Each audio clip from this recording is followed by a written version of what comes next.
बात कर लेते हैं फिटनेस के हवाले से। और आज हमारे साथ सुलाफ़ नकवी इस सेगमेंट में मौजूद हैं, योगा एक्सपर्ट हैं और आज हमें वो बताएंगी योगा फॉर आर्म्स फैट। और अब आप सोच रहे होंगे कि योगा के थ्रू हम कैसे अपने आर्म्स के फैट को जो भगा सकते हैं, तो ये हमें सुलाफ़े ही अच्छे तरीके से बताएंगी और ये योगा बताएंगी। जी सुलाफ़े, ओवर टू यू। आज हम बात करने वाले हैं ऐसे मसले की कि हमारे आर्म्स का फैट क्यों नहीं जाता। इसमें आपका कार्डियो भी मैटर करता है, लेकिन आज हम बताने वाले हैं yoga for toned and slim arms, यानी कि किस तरह से आप अपने आर्म्स को स्लिम कर सकते हैं मगर अगर आप कार्डियो भी कर रहे हैं, आपकी डाइट भी प्रॉपर है और साथ ही साथ आपकी जो नींद है वो ठीक है, तो आपके बॉडी पर कहीं भी फैट हो तो उसको आप रिड्यूस कर सकते हैं, उसको आप बर्न कर सकते हैं। लेकिन हम लोग समझते हैं कि शायद हम सिर्फ टारगेटेड एक्सरसाइजेस करते रहेंगे तो उससे वेट भी रिड्यूस होना शुरू हो जाएगा, हमारी टोनिंग भी होना शुरू हो जाएगी। लेकिन ये एक प्रोसेस है।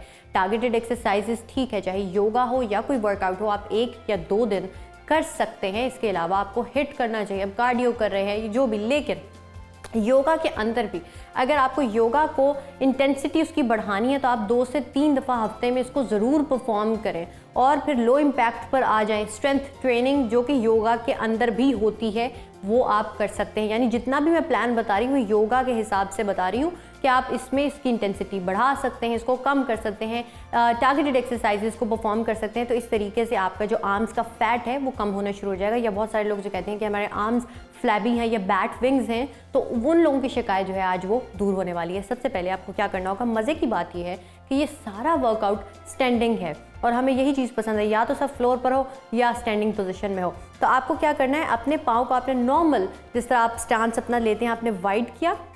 उसके बाद सबसे पहले आपने अपने हाथों को इस तरह से, जैसे हम फिस्ट अपनी इस तरह से बंद कर लेना है। फिस्ट नहीं बनानी, आपने बिल्कुल इसको इस तरह ज्वाइन करके आपने यहाँ बना लिया, ऊपर ले गए। ऊपर ले जाने के बाद आपने क्या करना, जैसे हम ट्राइसेप की एक्सरसाइज करते हैं बिल्कुल उस तरह से आपने रिंग द बेल, जिस तरह बिल्कुल आप कोई बेल है इस तरीके से आपने इसको थोड़ा सा ऊपर ले जाकर बिल्कुल यहाँ इस तरह से इस पोस्चर में आपने रहना है और इसको आप 12 से 15 की रेपिटेशन के साथ कर सकते हैं। अगर आप चाहें तो आप कोई वेट का इस्तेमाल कर सकते हैं, लेकिन वेट के बगैर भी अगर आप रेपिटेशन बढ़ा लें, 15 से 18 की रेपिटेशन के अंदर आप इसको कर रहे हैं तो आपको महसूस होगा कि अच्छा खासा आपके जो ट्राइसेप पर एक स्ट्रेन आएगा, आपको पता चलेगा आपका मसल जो है वो इंगेज होना शुरू हो गया है।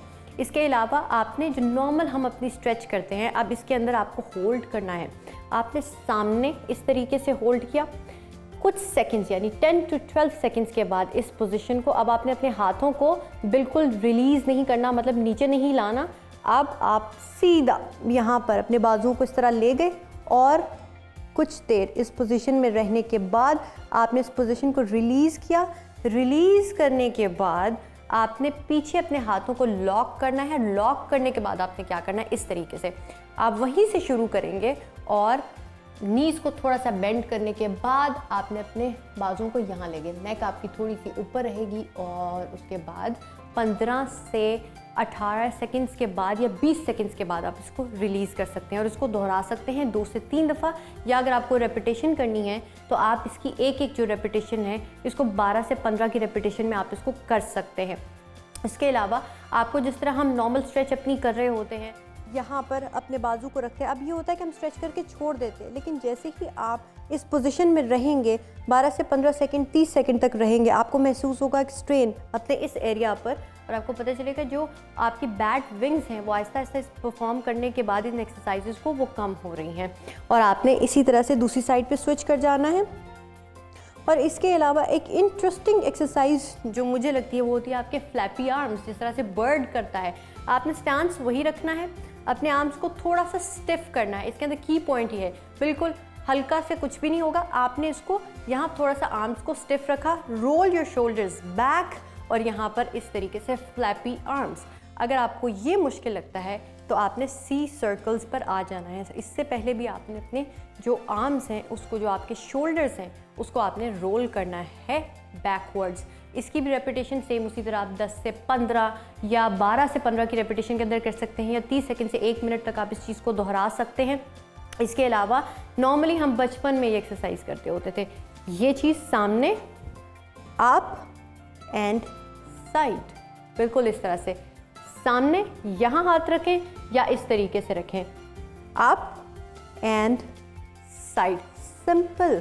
और अगर आपको ये याद नहीं हो रहा तो इसका ऑल्टरनेट क्या होगा, आपने इसको इस तरह से इनहेल करने के बाद जैसे ही आपको स्ट्रेन फील हुआ, स्ट्रेच फील हुई अपनी बॉडी में, एंड एक्सहेल स्लोली। अब यहाँ आपने अपने हाथों को स्टिफ रखा हुआ है, इसलिए ये स्लो आ रहे हैं, मोमेंटम से वापस नहीं आ रहे। आपने इसको कंट्रोल में रखा हुआ है तो ये स्लोली वापस आएंगे। अगर आप एक साथ ही इसको 10 से 15 दफ़ा परफॉर्म करेंगे तो आपको महसूस होगा कि यहाँ पे एक बर्निंग सेंसेशन है, यानी कि आपका फैट वो बर्न होना शुरू हो गया। ये उसकी निशानी होती है। अगर आप थोड़ा सा इसको इंटेंस बनाना चाहते हैं तो आपने रोटेशन सिंगल हैंड भी कर सकते हैं या इस तरीके से, लेकिन बिगेस्ट सर्कल्स, एक होता है यहाँ पर बिल्कुल हम नैरो में रहते हैं, आपने यहाँ पे बड़े बड़े सर्कल्स ड्रॉ करने हैं अपने फिंगर्स की मदद से। बिल्कुल आप ये इमेजिन करेंगे इस तरीके से, और जैसे ही एक साइड पर हो जाए, ऑन द सेकेंड साइड आपने इस चीज़ को परफॉर्म करना शुरू कर देना। जितनी भी एक्सरसाइजेज बताई गई हैं आप इसे 30 सेकंड से लेके 1 मिनट तक दोहरा सकते हैं। इसके अलावा अगर आप रेपिटेशन पर जाना चाहते हैं तो 15 से 18 की रेपिटेशन के अंदर आप इसको परफॉर्म कर सकते हैं, लेकिन आपका कार्डियो भी इसके साथ बहुत मैटर करता है।